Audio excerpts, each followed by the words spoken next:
sudah di Pontia, podcast BKI 3A.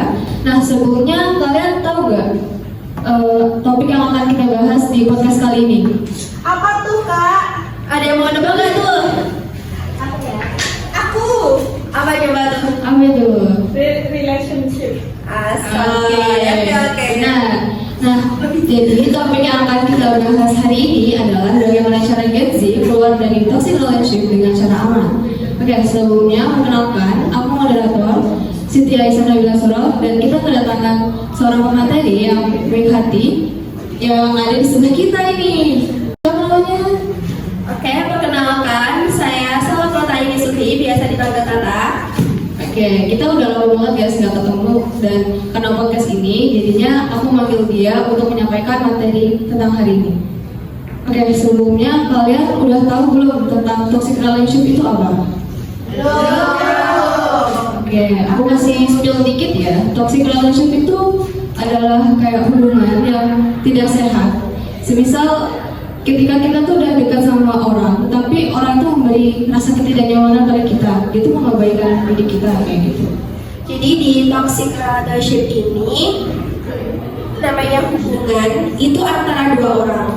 Ketika salah satunya itu udah mulai melakukan sesuatu yang ke arah negatif dan itu berulang-ulang, itu sudah termasuk ke ranah toxic relationship. Dan ketika itu dilakukan terus-menerus tanpa adanya perbaikan, ke arah yang lebih buruknya itu bahkan ke arah kekerasan. Iya benar.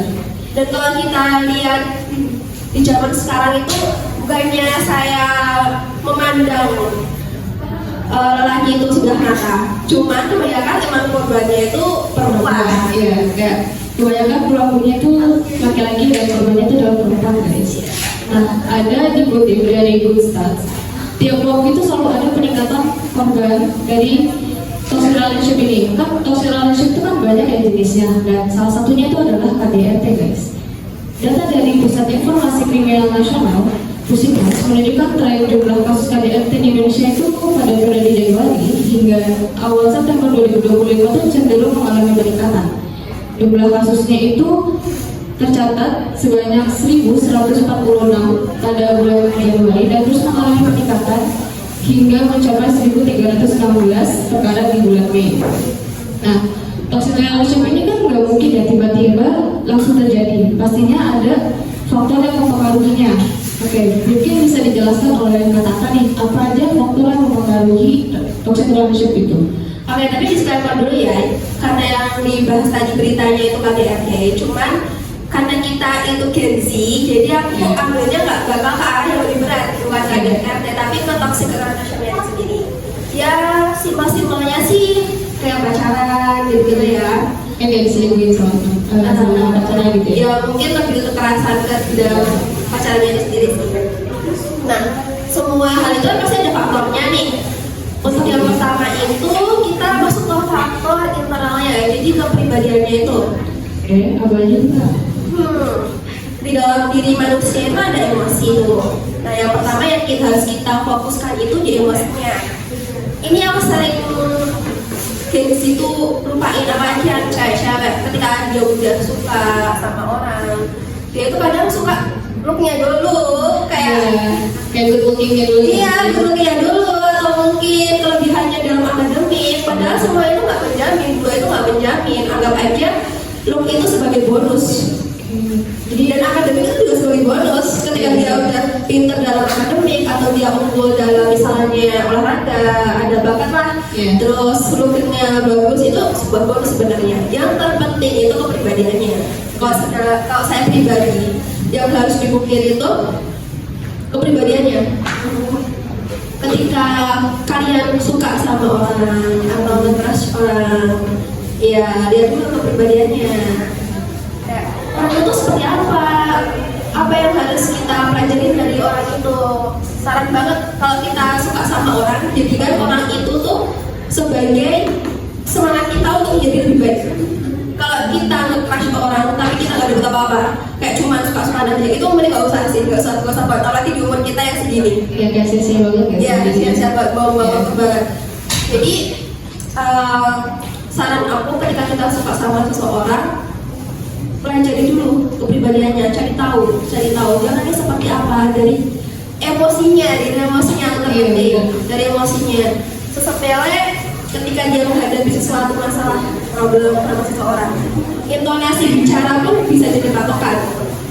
Ya sih, karena kan cewek tuh karena salah nada dikit ya, itu kayak langsung kamu kenapa sih, kamu marah gak sama aku? Iya, Gitu. nah pasangan yang tepat itu dia bakal tahu gimana cara dia itu ngomong sama orang, apalagi sama perempuan. Ketika dia ada masalah, nggak sukanya cowok ke cewek, kalau dia itu punya emotional intelligence itu dia pasti tahu caranya.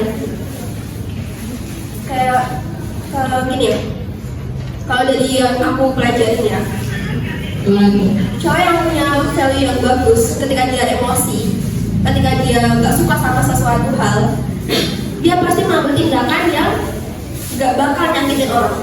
Pasti sesebele dia ngomong pun nggak bakal nyakitin. Dan itu pasti kesannya wow banget kalau kalian ngerasain dan dapet orang yang kayak gitu.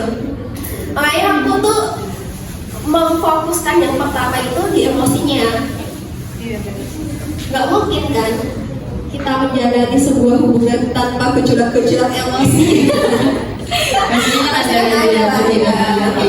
debat kecil, nggak mungkin yang mulus sentosa itu nggak mungkin. Karena tiba-tiba cuma karena hal sepele terus tersulut emosi dan berakhir hubungan, kita kayak nggak makanya harus dipilah-pilah terlebih dahulu sebelum menjalin sebuah hubungan. Tapi yang lalu juga ada cara berpikir yang kurang matang kan. Kalau Gen Z sekarang tuh kebanyakannya masih anak-anak remaja yang baru berubah menjadi dewasa. Jadi kayak belum bisa berpikir secara matang kayak gitu. Dan kadang kalau emosinya tidak stabil, dia akan mengambil keputusan yang spontan dan dia akan menyesalinya beberapa hari kemudian, karena keputusan yang spontan itu kan juga logis ya, karena kan cuma karena emosi dan bukan karena pikiran secara jernih kayak gitu. Iya, karena kan kita juga di era digital ya. Anak kecil itu udah pegang HP, dia udah mencontoh apa? Dia ada sekarang juga sepupu saya nih masih kecil aja, masih SD kelas 1 kelas 2 karena jadi pegangin HP, dia udah ngerti apa itu pacaran, apa itu gitu kan. Padahal dulu kayaknya ya kita main masa-masa ada iya, banget. Jadi ya karena kita juga hidup di dunia digital, pasti tuh banyak anak kecil yang umurnya belum matang aja udah kasukaan, udah ngerti apa itu pacaran. Padahal definisi pacaran tuh nggak sesimpel itu sebenarnya. Buat main apa aja. Nah, kan kalau bukan cuma dari faktor internal aja kan, pastinya dari lingkungan itu juga mempengaruhi kepribadian kita. Pastinya ada faktor-faktor yang apa aja tuh Kak? Nah, selain ada faktor internal, pasti ada faktor eksternal. Iya. Kita sebagai mahasiswa PKI pasti udah sering banget dengar faktor-faktor eksternal seperti lingkungan, warga itu juga pengaruh banget, teman, tetangga. Iya. Tapi kalau buat dari sisi lebih ke temennya, karena kita makhluk sosial, nggak jauh-jauh dari yang namanya interaksi antara satu sama lain.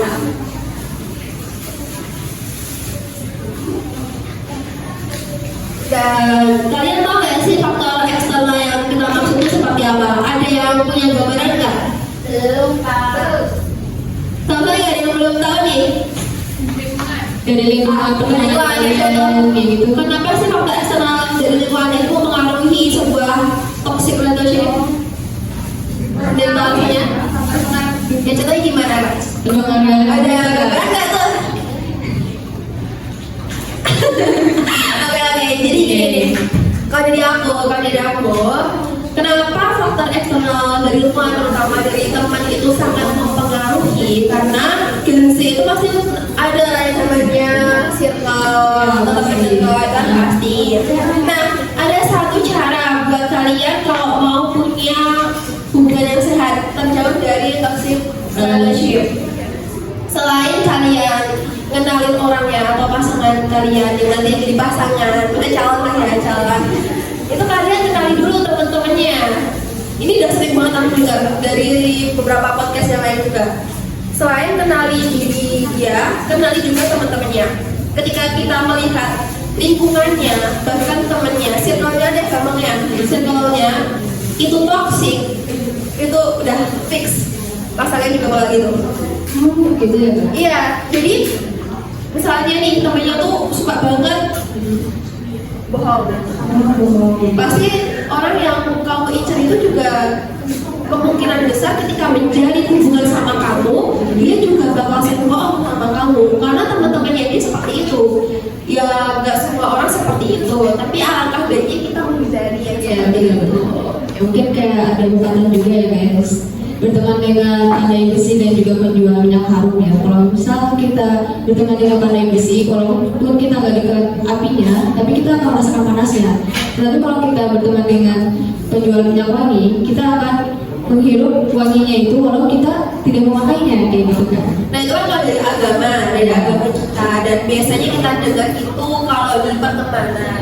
Kalau dalam pertemanan aku punya pandangan lain soal itu. Karena menurut aku, ya benar sih kalau kita berteman di lingkungan yang baik kita jadi baik itu benar.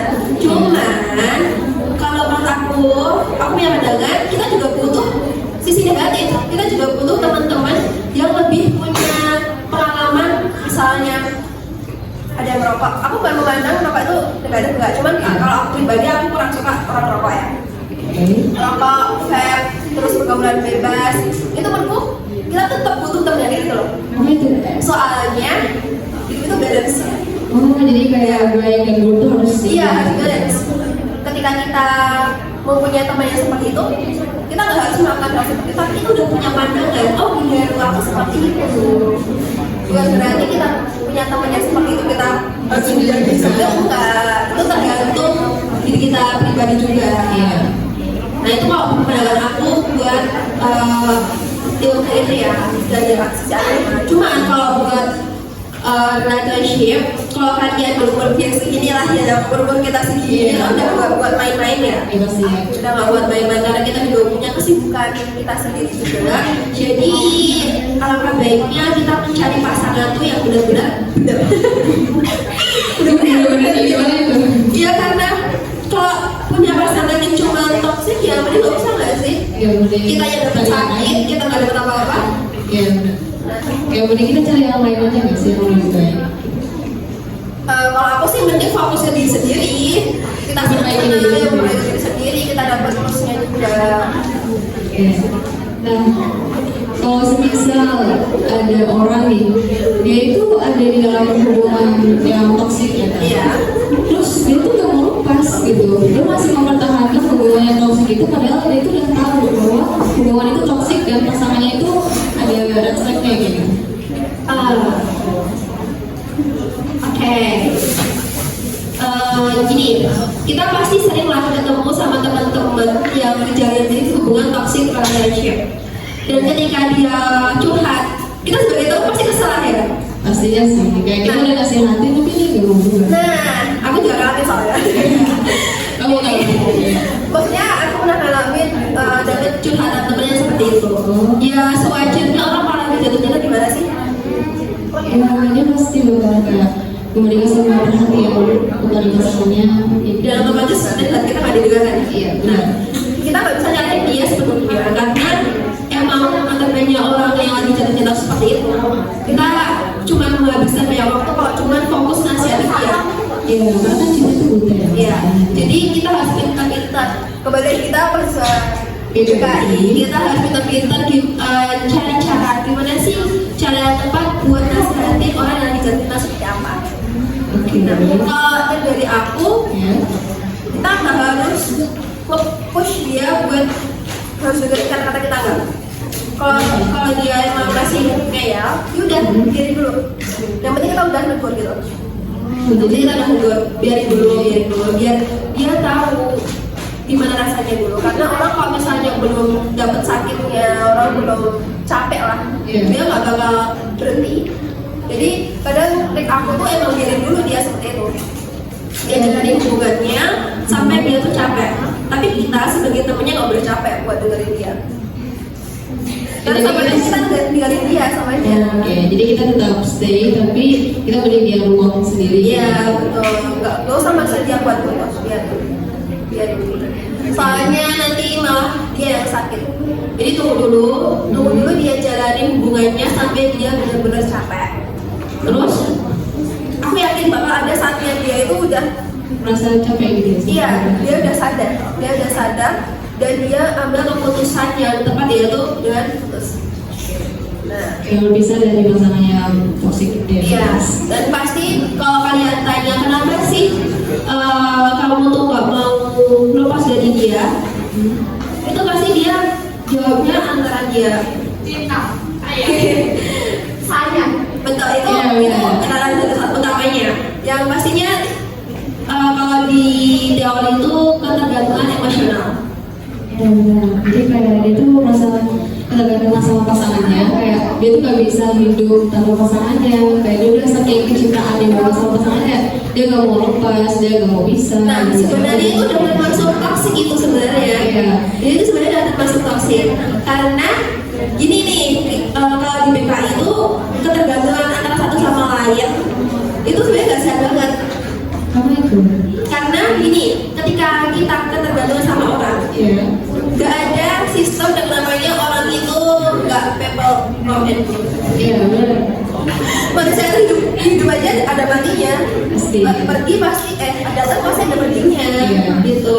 Jadi kenapa kita gak boleh ketergantungan antara satu sama lain? Karena nanti yang penting kita ketika kita bergantung sama orang lain, kita kan nggak tahu jalan takdir itu seperti apa. Nah, ketika orang yang kita buat bergantung itu nggak ada, atau misalnya ada something yang bikin dia pergi, kita yang tersiksa.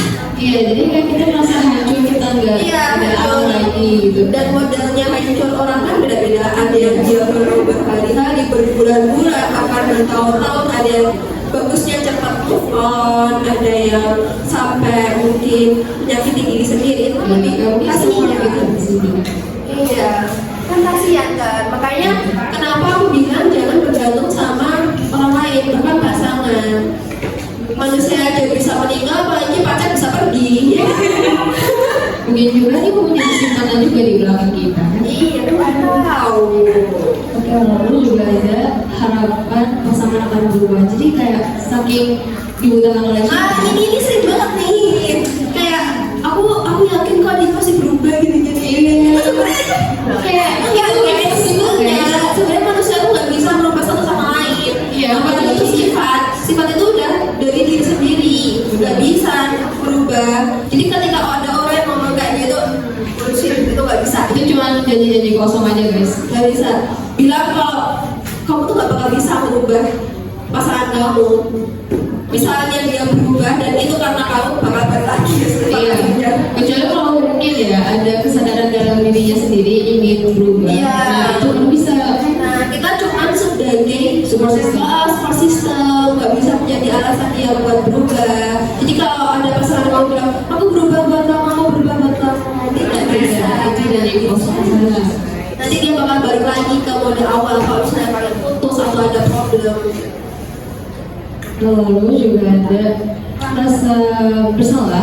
Ya, kayak kebanyakan pelaku toxic relationship itu pasti melakukan gaslighting, yaitu kayak membuat sang korban itu merasa kayak bersalah gitu guys. Kayak dia tuh balikan fakta yang sebenarnya itu benar menjadi salah kayak gitu. Dan mungkin menyudutkan sang korban kayak kamu tuh salah gitu. Padahal sebenarnya sang korban itu cuma melakukan hal-hal yang sepele kayak gitu. Nah, dan ini sering banget ada di hubungan toxic relationship. Oh, gitu. Ini aku ada satu cerita juga dari teman aku. Sebenarnya itu masalahnya sepele banget ya menurut aku ya. Apalagi cewek itu kalau soal posting foto atau itu kan nggak semua cowok kalau habis punya pacaran kan mempunyai insting seperti itu ya. Kayak kamu habis pacaran sama aku yang foto buat apa aja? Jadi kayak cuma untuk buat aku aja gitu Iya, ya. kamu nggak berhak buat posting di media sosial. Nah itu salah banget.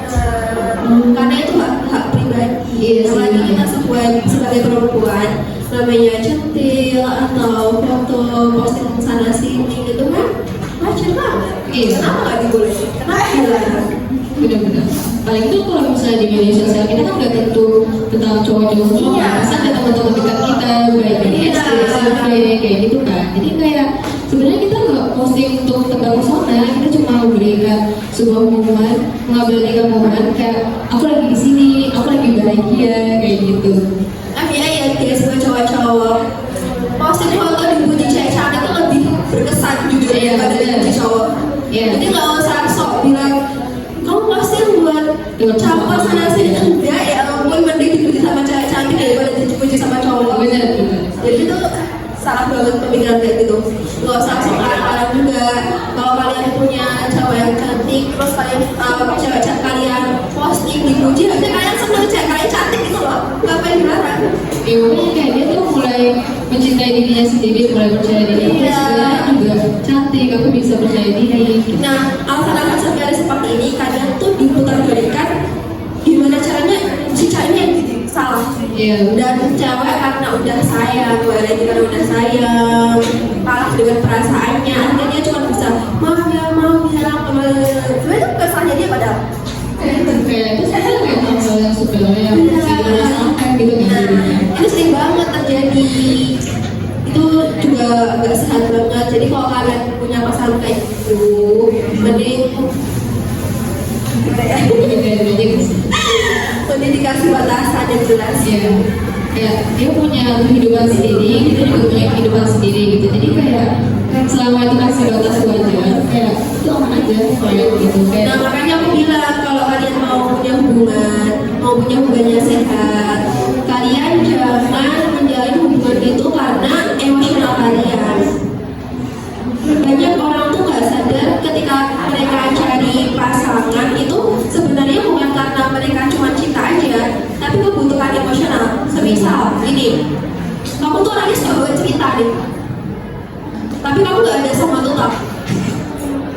Akhirnya kalian cari cowok. Nah, itu salah banget.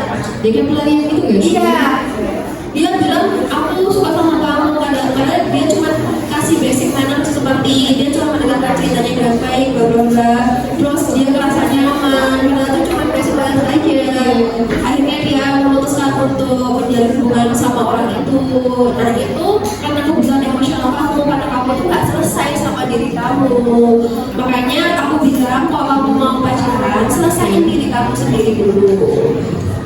Karena kalau misalnya kamu nggak selesai sama diri kamu, kemungkinan besar tenggelam di toxic relationship itu besar banget. Bahkan kamu bisa jadi pelakunya. Jadi berbalik ya. Iya. Iya. Jadi saran tuh kalau misalnya mau masuk ke hubungan yang sehat ya selesai sama diri sendiri. Dan juga kalau misalnya kayak tiba-tiba dia merasa bosan gitu kan, kalau dengan alasan aku bosan nih gitu, kamu kayak gini aja, kamu yang dulunya selalu ada untuk aku tiba-tiba karena sibuk gitu kan, terus jadi kayak kamu tuh gak ada waktu untuk aku, ya aku bosannya sama kamu kayak gitu. Jadi kayak kita langsung pergi mencari yang lain gitu. Nah itu badannya emosional tadi sama cara dia berpikir itu jelas juga sering terjadi ya. Jadi kalau kita menjalin hubungan rasa bosan itu pasti ada, rasa bosan itu pasti ada. Iya. Dan di sini yang harus diperhatikan itu gimana cara pasangan kamu untuk mengendalikan rasa bosan itu. Setiap hubungan kan pasti ada rasa bosan, bahkan pertemanan aja juga pasti ada rasa bosan. Iya. Tapi rasa bosan itu kan nggak bisa dijadikan alasan untuk pisahkan. Iya, itu kayak alasan yang gak masuk akal. Iya, ya curious banget kalau Iya. Jadi kalau dengan dia bilang kamu kayak gini terus, cuma kayak gini terus selama kita pacaran cuma gini-gini gak ada perubahan, bla bla bla, aku bosan sama kamu. Kok kata-kata dia aja kayak gitu toxic sih menurut aku. Kamu salah cari pasangan. Karena itu gak dewasa banget harusnya. Dia punya cara, misalnya gini, ketika dia udah mulai bosan ya, dia take your time, dia waktu sendiri, dia ngomongin, komunikasi. Emang kuncinya tuh bukan komunikasi, tapi kuncinya bisa memahami. Tapi komunikasi itu kan juga penting. Jadi kamu bicara aja sama pasangan kamu tentang perasaan kamu jujur itu poin pertama, jujur Kayak perasaan kamu. Nanti cari jalan keluarnya bareng-bareng kan. namanya hubungan dua orang, nggak Iya. mungkin kan dijalanin sendiri, ambil keputusan sendiri, apa sendiri. Gak mungkin dong, kayak itu pasti rasanya berat banget dong, kayak excited sendiri gak sih? Iya, jadinya? tiba-tiba diputusin, nggak gitu. Jadi harus semuanya dikomunikasikan. Iya, komunikasi misalnya kayak mungkin mau me time gitu ya, kayak lagi kayak sibuk nih, terus tuh udah mulai stres sama pekerjaan atau tugas-tugas kayak gitu, terus kayak pengen me time, terus kayak aku mau kesana sendirian, tapi di satu sisi dia juga ngerasa kok dia nggak ngabarin aku ya kayak gitu, nggak, kok dia nggak perhatian sama aku. Nah, itu pentingnya saling memahami. Kalau misalnya kamu nggak memahami pasangan kamu, kan ada kan orang yang punya kepribadian kalau dia lagi berantakan dia ambil waktu sendiri. Dan dia emang nggak sempet ngabarin. Kalau kamu tahu pasangan kamu kayak gitu, kamu nggak bakal langsung marah. Karena kamu udah ngerti. Iya. Nah, itu pentingnya memahami. Gitu. Terus kayak gini juga. Kenapa aku bilang kita di umur segini tuh nggak usah asal-asalan cari pasangan, nah, karena itu kita udah disibukkan sama urusan kita pribadi dengan tugas, dengan misalnya mungkin kita punya program keluarga sendiri atau kita punya urusan sendiri, itu kan pasti kita jarak ya namanya hubungin satu sama lain. Nah kalau anak-anak yang masih labil itu kan pasti minta dikabarin. Tapi kalau kita semakin dewasa itu yang terpenting itu saling mengerti aja. Iya, kayak kamu sibuk ya udah. Iya, kita paham dia sibuk ya udah kita kasih waktu, nggak usah marah. Jadi kita yang saling kita yang bagian memahami, oh dia lagi sibuk, dia gini. Kita ambil waktu misalnya, dia mau kalian kapan? Misalnya malam nih. Nah kita komunikasinya waktu malam itu. Gak lalu nggak apa-apa, yang penting satu hari itu kita ada komunikasi. Kita kasih kabar lah ya setidaknya gitu. Iya, kayak aku mau meeting dulu misalnya, atau aku mau kuliah dulu, gitu. Ya udah nggak apa-apa. Kalau misal kita udah masuk ke dalam toxic relationship nih, gimana cara kita untuk keluar dari itu? Kan pasti bakal susah banget ya, apalagi kita udah saking sayang sama pasangan kita, habis itu kita kayak udah sampai ketergantungan apalagi gitu kan. Gimana langkah kita? Kita tuh kayak plong gitu loh untuk keluar dari toxic relationship. Oke, sebelumnya aku bakal tanya sama audiens dulu nih, ada yang punya tutor nggak buat keluar dari toxic relationship? Aku juga main dia kabur. Oh yang lain ada nggak? Nunggu sampai dirinya capek. Oh nunggu, jadi yang pertama putus, yang kedua nunggu sampai capek. Aku lagi. Oh iya. Oke kembali ya guys. Kemudian oke nunggu sampai capek baru putus. Itu jawaban dari audiens. Kalau dari kakaknya sendiri? Kalau aku mungkin ya pergi aja sih. Langsung. Iya. Jadi kamu tanpa beri penjelasan langsung pergi gitu? Ya karena kayak dibanding kalau udah merasa capek ya kayak aku capek sudah dia juga kayak gitu terus udah aku pergi. Guys, aku baru aja bilang tadi gitu. Komunikasi. Ya kan tapi kan di satu sisi kayak kita udah capek mental kan, apalagi kayak kita harus selalu ada untungnya, kita capek dong pastinya kayak selalu ngasih perhatian, tapi dia juga nggak ngasih perhatian balik ke kita gitu. Jadi kayak udah pergi aja. Nanti itu bukan keputusan final kan tapi Iya. coba ambil waktu gitu benar kan? Pasti.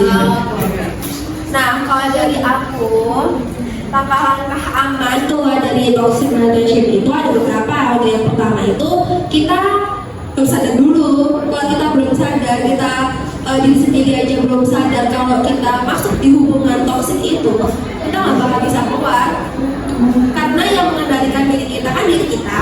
Iya. Nah kalau diri kita aja belum sadar, belum mau, ya gak bakal keluar loh, bakal di situ terus. Jadi stuck di situ juga. Iya, itu kamu udah ngerasa ada yang janggal dari hubungan kamu tuh udah bagus. Berarti kamu udah ada apa ya? Kepancing mulai, oh ini hubungan kamu tuh udah mulai gak sehat. Itu udah langkah awal kalau menurut aku ya. Sadar yang pertama. Terus yang kedua, Iya. setelah kamu udah mulai curiga, kamu udah mulai sadar, kuatin keyakinan kamu. Atau enggak kamu bisa sedikit mulai dari hal kecil seperti misalnya kamu sengaja buat problem di hubungan kamu mulai perhatiin cara dia mengatasi masalah itu, cara dia berkomunikasi, kamu mulai cari tahu itu juga di luar sana. Nah dari hal-hal bukti-bukti yang kamu kumpulin itu bakal menguatkan keyakinan kamu kalau kamu itu udah masuk di hubungan yang toksik. Nah itu untuk langkah kedua. Oke. Selanjutnya gimana tuh? Dan untuk langkah selanjutnya siapkan strategi untuk keluar ya. Jadi tanpa strategi kadang kita langsung mengambil keputusan yang terburu-buru, kembali itu juga salah ya guys. Walaupun kita tahu dia salah, kita tetap harus memikirkan gimana caranya kita keluar dari hubungan kita. Karena kembali lagi hubungan itu kan antara dua orang. Kita juga yang memulai, kita juga ada turun tangan di dalam hubungan itu. Jadi ya kita juga harus memikirkan dan turun tangan juga gimana caranya untuk keluar dengan baik-baik. Jadi nggak bisa langsung memilih ya? Iya, nggak bisa guys. Nanti sampai kita menyakiti yang lawan kita. Iya, kita udah menjadi korban tapi kita nggak boleh jadi pelakunya juga. Lalu juga kita bisa mencari dukungan sosial ya. Iya. Misal kita udah disakitin sama orang, mungkin kita bisa curhat ke teman dekat kita, curhat ke keluarga kita, kayak Iya. ayah, ibu, aku punya masalah ini. Nah, kalau misalnya kita sama keluarga juga bisa ke teman aja, nggak apa-apa ke teman. Pastinya kalau kita punya teman kan nggak satu dua ya. Nah, kalau kita cerita ke teman yang kita dengan banget, pasti dia membela kita. Nggak mungkin nggak sih kalau membela, pasti juga nyari solusi-solusi buat gimana caranya kita keluar dari hubungan itu. Nah, kalau misal dari lingkungan juga nggak mendukung, kita bisa ambil langkah yang lebih serius seperti ke psikolog atau ke psikiater. Mereka juga punya rules buat menjaga privasi ya, jadi aman aja kalau mau cerita ke mereka. Lalu kita juga harus memprioritaskan diri kita juga ya guys. Kayak semisal kita udah capek, maka kita juga harus sadar juga, aku udah capek nih, gitu kan. Aku juga harus bisa menyembuhkan diriku sendiri gitu. Betul nih Kak, kalau untuk yang poin yang ini itu maksudnya yang memprioritaskan kedamaian, keselamatan diri itu maksudnya gini. Kalian pernah nggak sih dengar berita tentang cewek yang kena air keras ketika diputusin? Itu bahkan baru hubungan pacaran loh. Hubungan pacaran? Iya. Jadi ini ada hubungannya sampai pertama. Kenapa kita harus menentukan strategi yang pas? Ketika kita nauzubillah min dzalik dapat pasangan yang emosional, pasti dia kan gampang emosi ya. Terus ketika kita memutuskan untuk putus, gak mungkin dong dia langsung terima. Ya pasti kan dia masih bertanya-tanya. Nah, strategi itu penting untuk poin yang ini. Ketika gimana caranya kita mendapatkan cara yang pas untuk keluar dari hubungan itu tanpa kita tuh dapat celakanya. Untuk menghindari berita-berita seperti itu juga, kayak siram air panas atau mungkin hal yang lebih bahaya lainnya gitu kan. Lalu yang terakhir, kita ada memulihkan diri ketika kita udah keluar dari toxic relationship itu. Kita mungkin bisa mencari hobi baru ya kan, kayak mungkin kita suka hiking atau suka berenang gitu. Ini fase yang paling susah menurutku. Karena namanya kita selesai dari hubungan ya, perasaan. Perasaan itu kan pesan cinta lagi ya. Kita selesai dari itu, walaupun kita masuk ke hubungan toksik, itu pasti ada rasa sedih. Pasti. Nah, setelah kita selesai dari hubungan itu, kita harus tahu cara menyembuhkan diri kita, perasaan diri kita. Karena kalau kita nggak menemukan cara itu, kita bakal tenggelam di dalam luka itu. Misalnya kita move on kan susah ya. Nah, ada yang hubungan misal pacaran 5 tahun itu kan bukan 5 hari ya. 5 tahun itu kan lama. Kita harus cari cara gimana buat kita tuh sembuh sama perasaan kita. Nah, itu kembali lagi ke diri masing-masing. Karena yang mengenali diri kita tuh cuma diri kita, dan setiap orang tuh punya caranya masing-masing. Kalau aku pribadi, aku nggak pernah lagi sebenarnya, nggak pernah lagi. Cuman kalau aku dari lihat pengalaman yang lain, kalau menurut aku sih lebih ke berdamai dulu. Berdamai sama diri sendiri. Iya, fokus dulu sama lukanya, sembuhin dulu.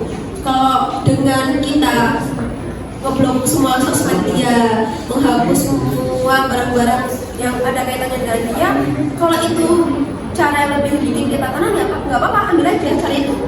Tapi ada juga yang dia itu damai-damai aja walaupun ada barang yang dia kasih gitu. Jadi kembali lagi sama dia, kembali lagi ke diri sendiri. Terus setelah kita udah mulai berdamai yang mungkin butuh waktu agak lama sesuai hubungan itu terjalin ya. Kalau hubungannya lama ya pasti penyebabnya agak lama. Kalau seminggu atau sebulan ya nggak apa-apa, fokus sama diri sendiri. Fokus senang-senang dulu nggak apa-apa. Kamu boleh pergi shopping atau pergi main kemana, kamu sukanya apa, lakuin yang suka kamu suka. Kamu boleh juga off medsos juga nggak apa-apa. Untuk beberapa saat Iya, buat fokus sama diri sendiri. Kamu hubungin semua teman-teman kamu quality time sama mereka karena mereka pasti punya banyak cara untuk bikin kita. Temen itu benar-benar ngebantu banget jujur. Karena ketika kita teman kita ketika kita susah atau apa, dia pasti bakal cari cara buat menghibur kita. Kita kembali ke mereka gitu. Nah setelah kita bisa sembuh sama diri sendiri, kamu cari hobi, kamu cari kesibukan kamu. Ini wajib menurutku karena ketika kita sibuk, kita nggak bakal kepikiran sama hal yang bikin kita sedih. Walaupun kadang dengan sibuk kita lupa sama kesehatan kita, tapi setidaknya pikiran kita sembuh. Iya, kan kita nggak mikirin dia lagi. Iya. Kita udah bebas. Iya. Kenapa banyak orang yang habis putus dia langsung sembuhin diri? Karena itu cara-cara yang benar-benar valid menurut aku. Valid dari menyembuhin luka. Kamu ambil aja semua kesibukan kamu, semisal kamu kerja, kamu ngajar, kamu ambil volunteer atau apa, ambil aja semuanya, nggak apa-apa. Jadi ini ya, kegiatan-kegiatan Iya, kamu udah lupa dulu sama dia, walaupun melupakan itu nggak mungkin ya, pasti masih ada dalam ingatan. Karena itu dia udah masuk ke dalam memori kita, masa lalu kita. Tapi yang penting kamu udah nggak terfokuskan dalam kesedihan itu. Nah, misalnya ketika kamu udah berdamai sama luka kamu udah fokus sama diri kamu, insya Allah bisa. Ya. Tau gak sih tren TikTok yang cewek habis putus sama pacaran itu feelnya beda banget?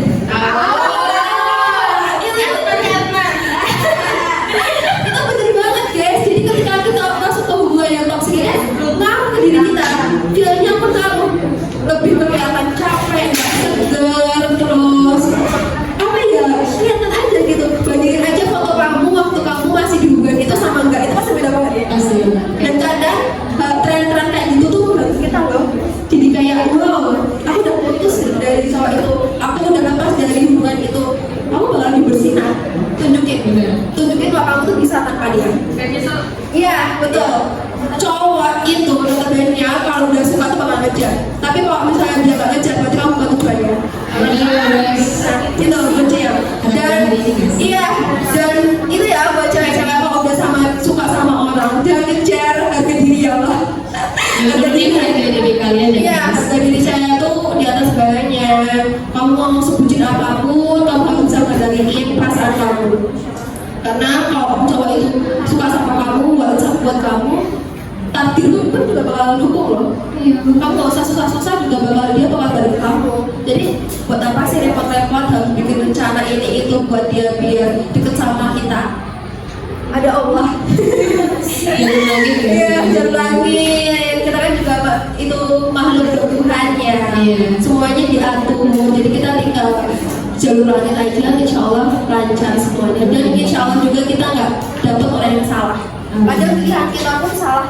Iya kan, kita cuma lihat sekilas aja kan, terus kayak nggak mendalam banget, terus tiba-tiba kita dapat zong. Dan apalagi yang ngebumbing gitu, yang manis di awal, dan dikasih janji-janji manis. iya kayak kamu dapet orang yang kayak pas banget nih, tiba banget nih, kan dia nggak tahu itu bertahan berapa lama. Iya, yang 7 tahun pacarannya belum sampai nikah. Iya, tiba-tiba kayak rupanya dia punya selingkuhan di belakang gitu kan. Iya, siapa tahu dia juga itu bukan jodoh kita cuma dijodohin sama jodoh orang. Iya.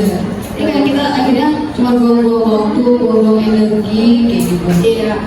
Ini kan aku ingetin lagi ke kalian, karena aku juga sedih banget buat teman-teman aku yang dia sebagai cewek tapi dia yang paling berjuang. Karena aku sedih banget. Karena itu cewek itu diperjuangin, bukan memperjuangin dalam hubungan itu nggak apa-apa. Tapi kalau lagi PDKT ya kamu bagian di perjuangan aja, nggak perlu capek-capek. Cowok itu kalau udah suka bakal ngejar, dan akal mereka tuh banyak banget. Pasti kayak banyak ide supaya bisa ketemu. Kalau kamu masih di hati pikiran, kok dia gini ya, kok dia gitu ya, berarti kamu bukan tujuannya. Nggak usah dipaksain, nggak apa-apa, masih banyak cowok yang lain di dunia ini. Kalau nggak ada di desa kamu, ada di kota lain. Kalau nggak ada di kota kamu, ada di pulau lain. Kalau nggak ada di pulau lain, siapa tahu ada bule gitu. Jadi mulai Iya kan, bule-bule juga punya wanit loh. Oke, jadi intinya keluar dari toxic relationship itu bukan sesuatu yang salah ya guys, dan itu harus kita tegaskan dalam diri karena itu untuk melindungi diri kita sendiri gitu loh. Susah benar, memang susah, tapi demi diri sendiri, Iya, demi diri kita sendiri harus fokus ya, kayak kita udah capek, terus kita harus ngertiin dia, dan itu nanti kita lama-lama kita bakal capek secara fisik maupun mental kita kan. Jadi kayak mending kita putuskan aja dari toxic relationship itu supaya kita tuh bisa bahagia guys. Iya, daripada kita terjebak dalam hubungan yang tidak sehat, mending kita menjadi cewek sukses, pergi ke luar negeri kemana-mana, senang-senang, keluar, posting sana sini itu lebih wow gitu nggak sih? Daripada kita gak jadi apa-apa, berujung dari rumah tangga, patriarki. Wow, itu gak banget sih. Ya, mending kita habiskan waktu buat nikahin value kita. Kita tesnya. Oke, quotes-nya hari ini yaitu adalah jangan menunda keluar dari hubungan yang menyakitkan. Semakin lama kamu bertahan, maka semakin banyak juga luka yang kamu dapatkan. Oke, ini dari para audiens, ada yang mau ditanyain nggak? Ada yang mau bertanya? Boleh. Ini mic-nya betul. Ini mic. Ayo, hai. Seperti nama ya, hai. Boleh menyebutkan namanya? Silakan. Perkenalkan, nama saya Desira Yuni. Jadi di sini saya akan bertanya, kalau punya teman yang terjebak di hubungan toksik, kita sebagai teman harus apa ya? Oke, bagus sekali. Oke, bagus. Siapkan dulu dong. Terima kasih. Terima kasih atas Ada yang mau bertanya lagi?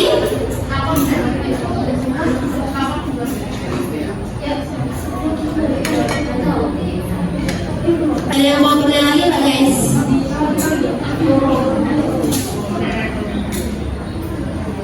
Ada lagi? Ada ya. Oke.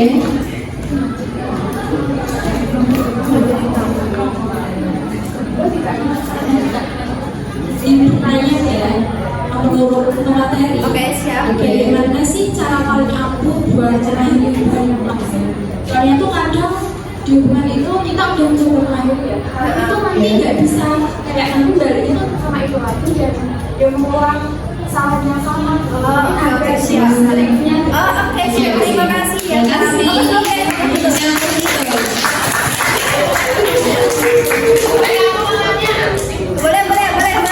Boleh silakan. Iya, Oke. Tadi kan pertanyaan katakan kalau suka kita bakal Iya. usahain apa yang Iya. kita itu oke gitu ya. Iya. Itu kalau udah bilang sayang ke cuma penasaran nih gimana? Aduh, pengalaman kayak ini kan. Oke,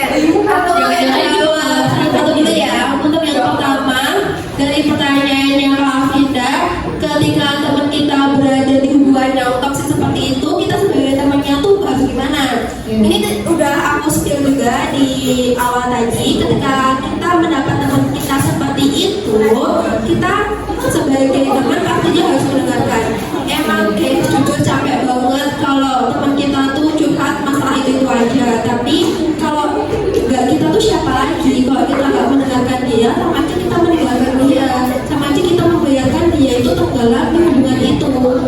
Kita jahat dong berarti, ya kan? Kayak membiarkan aja dia salah. Iya, jadi kita tetap harus mendengarkan dia.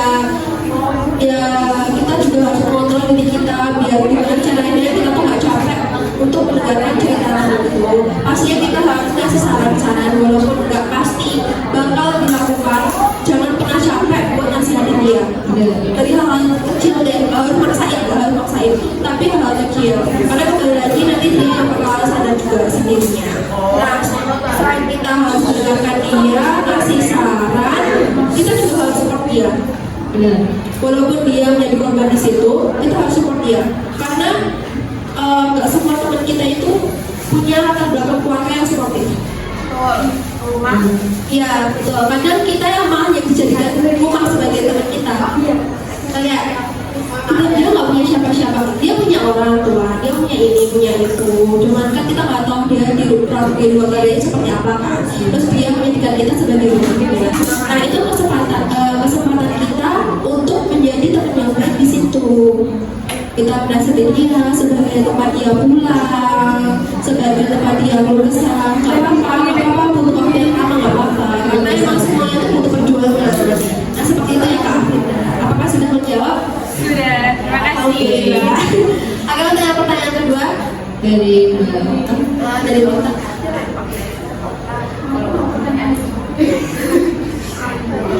Bagaimana cara Cara yang ampuh ya. ya Kadang-kadang itu kita balik lagi orang yang sama. Oke. Kalau menurut ampuh ini ada hubungannya juga yang sama yang tadi kita sampaikan. Pertama kita nggak boleh ragu dulu. Kita harus meyakinkan kok diri kita itu ada di hubungan yang salah. Karena keraguan itu membuat kita balik lagi ke keputusan kita yang awal. Makanya kita harus meyakinkan diri, walaupun ketika proses kita meyakinkan diri itu kita masih di dalam hubungan yang salah. Karena itu target kita dan diri kita sendiri. Kita harus meyakinkan diri kita sampai benar-benar yakin. Setelah itu kita mengambil keputusan yang pas. Karena menurut aku ketika kita udah yakin, kita udah punya diri kita sebagai penguat kita nggak bakal balik. kita harus yakinkan diri kita dulu gitu kan. Nanti kayak sampai kita udah yakin, kita udah menguatkan keyakinan kita, baru kita bisa mengambil jalan dengan baik. Iya betul. Walaupun pasti ada fase relax atau kayak denial. Iya, mungkin kayak gampang juga sih. Iya, tapi ketika kita udah punya keyakinan itu bakal terhalang. Iya. Nggak bakal balik lagi. Menurut aku seperti itu. Oh, sudah menjawab? Iya, terima kasih. Oke, ini terakhir nih. Aduh. Udah ini Dari kita. Iya. Gimana kalau cowok itu udah bilang sayang, tapi ternyata cuma penasaran. Udah eval gitu apa-apa. Gini guys, gini. Benar, banyak cowok itu berubah ketika dia udah jadi hubungan. Pernah nggak? Udah kayak itu. Jadi cintanya cowok tuh dari 100 ke 0. Iya. Jadi ketika dia udah menjalin hubungan, penasaran dia udah terpenuhi, udah hilang lagi. Itu udah bosan. Iya, namanya dia bosan. Oh, dia tuh ternyata orangnya seperti ini. Aku udah gak kepo lagi, udah gak penasaran lagi. Akhirnya seperti dia berubah. Ya, banyak sih yang seperti itu. Nah, makanya gini, tahu istilah love bombing juga. Jadi dalam waktu yang singkat, dia udah dengan mudahnya bilang sayang. Dia udah dengan mudahnya bilang aku suka kamu, aku bakal lakuin apapun buat kamu. Jangan pernah percaya sama omongan seperti itu. Karena cowok itu omongannya tuh manis banget. Ya, jadi kalau udah dapet kata cinta, dan dapet kata sayang, lihat effortnya. Lewat effortnya kalau cuma beli bunga, beli ini itu cuma materi itu kayaknya enggak deh. Gak juga sih. Kayak tak menjamin gitu kan. Iya, kadang cowok tuh mikir, cewek dikasih ini itu bakal lulu. Pasti. Justru itu sebagai apa ya? Kayak itu ngetes kita gitu loh guys. Kayak Dulu dari cara pemikiran cowok yang seperti itu kita bisa jadi patokan. Oh, kalau cowok apa dikit-dikit beli ini itu, ya berarti dia belum tentu suka. Gitu. Karena itu cuma sebagai taktik untuk menarik kita. kayak manis-manis di awal. Iya, kita boleh agak matre, kita boleh realistis ya. Karena apa-apa juga uang ya sekarang. Coba jangan sampai cinta itu dibeli, jangan sampai. Terus intinya jangan mudah percaya guys, karena cowok itu kan terkadang juga manipulatif ya. dia bisa ucapkan 1000 janji, dia bisa ucapkan 1000 kata cinta, bisa semanis itu, tapi kita nggak tahu kan depannya gimana. Siapa tahu itu cuma penasaran. Justru cowok yang paling gede penasarannya itu paling besar-besarnya. Iya benar, kayaknya pasti bakal effort banget kan untuk Iya, effort banget. Bahkan kalau kalian ini ya, kalau kalian terjun di pertemanan US, pertemanan luar negeri, Iya. itu bahkan mainnya tuh main ke luar negeri. Ngedate-nya itu ngedate yang glamor gitu. Terus nanti kamu bakal dikasih janji-janji beliin tiket pesawat lah, atau diajak pergi ke luar negeri, jalan ke Swiss atau kemana. Nah mereka tuh mainnya kayak gitu. Kalau kita gak terbiasa dengan kata-kata seperti itu, kita ketemu cowok yang seperti itu ya kalah lah ya. Jadi jangan jadikan effort beliin ini itu, kata-kata manis 1000 janji itu sebagai bentuk cinta. Karena bentuk cinta sebenarnya Pak, menurut aku, semakin dia banyak-banyak kata cinta itu harus semakin dilakukan. Karena cowok yang banyak janjinya itu kebanyakan bohongnya. Cowok yang banyak omongin kata manis, kata cinta itu harus kita curigai. Kalau misalnya yang benar-benar itu pasti memberi kita effort ya. Iya. Gak cuma kita banyak ini, Iya. tapi banyak tindakan. pasti. Ya cowok itu kalau dari ngomong itu jangan pilih. Jangan pernah pilih cowok yang banyak omongnya, tapi lihat dari effortnya, dari cara dia menjalani hubungan dia, komunikasi dia, seperti itu. Kayak bagaimana juga dia memperlakukan kita gitu kan. Ya, jadi kalau misalnya kamu dibeli boneka yang besar atau habis berapa ratus ribu atau 1 juta, 2 juta, sampai 5 juta, kamu jangan langsung senang. Karena kalau kamu lihat lebih tinggi lagi, ada yang mainnya lebih tinggi lagi juga. Bahkan beli tiket yang tadi aku bilang. Karena sekarang mainnya udah kayak gitu. Keren banget ya. Iya. Kayaknya saat ini Iya, betul. Kalau kamu menjalin hubungan sama anak orang itu seperti itu. Nah, jadi jangan langsung senang. Seperti itu yang Mbak Lintang. Kalau cowok itu emang penasarannya tuh gede banget. Kalau kamu dapat kata-kata yang menunjukkan sentimen, jangan langsung percaya saya cinta. dilihat dari effortnya dulu ya Mbak. Iya. Effortnya seperti apa tuh Mbak? Oh, tindakan. Dan itu bertahan berapa lama? 5 bulan. 5 bulan. Oh iya, 5 bulan. Kalau menurut aku, gini deh, harus lebih dari 5 bulan dulu. Karena ada kata-kata gini, orang kalau upahnya lebih dari 5 bulan, baru lebih ada, lebih dari 5 bulan itu baru dinilai dia tuh benar-benar suka. Nah itu kalau baru pas 5 bulan effortnya, itu kayaknya belum deh. Lebih juga. Oh gitu. Oh ya ini satu lagi. Manusia itu kan tempatnya kecewa. Iya. Jadi kalau kamu suka sama orang, kasih ruang kecewa itu harus ada. Jadi ketika kecewa itu datang, kamu tuh gak bakal yang sangat-sangat terpuruk gitu loh. Itu berlaku buat semuanya, buat hubungan pertemanan, hubungan keluarga, apalagi hubungan pasangan. Iya pasti banget sih. Kayak kan ada juga kemungkinan kan, walaupun itu enggak kita inginkan. Maksudnya kita nggak ada yang tahu ke depan Ya ini taktik yang benar-benar menurut aku working banget juga. Jadi setiap kamu udah mulai suka sama, namanya aja jatuh cinta, ada cinta ada jatuhnya. Jadi ketika kamu udah berani untuk jatuh cinta, kamu juga harus berani buat jatuh. Kamu harus berani buat terluka. Semakin besar cintamu, semakin besar tantangannya juga. Seperti itu. Jadi suka sama orang secukupnya, berjalan sama orang secukupnya, semua secukupnya. Di dunia ini tuh nggak boleh namanya berlebihan.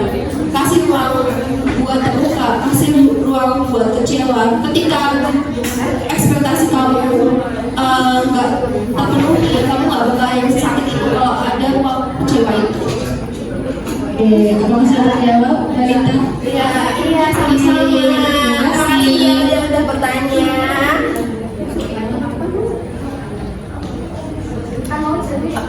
Oke, jadi Cukup sekian. belum. Bentar, kasih closing dulu ini. Udah bagus sih sebenarnya. Cuman ya emang kalau kembali lagi, aku bakal nasihatin buat teman-temanku yang cewek-cewek cantik-cantik ini. Ya Allah, masya Allah, beberapa Allah. Aku lebih senang teman-temanku itu sukses dalam pendidikan dia, dalam pekerjaan dia. Nggak apa-apa nggak harus punya cowok, yang penting aku tuh lebih bersinar. Karena menurut aku ketika aku melihat teman aku itu sukses, ketika dia fokus sama diri dia sendiri, aura itu beda banget. Bahagia itu yang bahagia beda banget. Bukan berarti aku nggak mendukung dia buat punya hubungan ya, tapi kalau kamu bisa lebih baik dengan dirimu sendiri, kan why not gitu loh. Ya, kayak bisa mencintai diri sendiri dulu ya guys.